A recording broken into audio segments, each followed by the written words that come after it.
HyunA back then, I weighed 40 kilograms. I'd survive on a single piece of gimbap while pushing through all the scheduled activities. And that destroyed me. By 26, I was so unhealthy. Hyun, or remember how I used to not eat at all. There was a time when I starved for a week.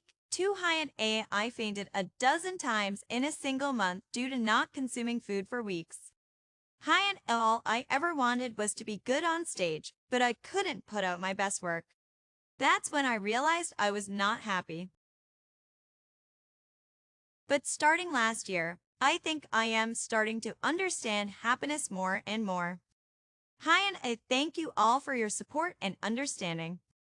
Remember, happiness comes from within, not from fitting a certain mold. Take care of yourselves.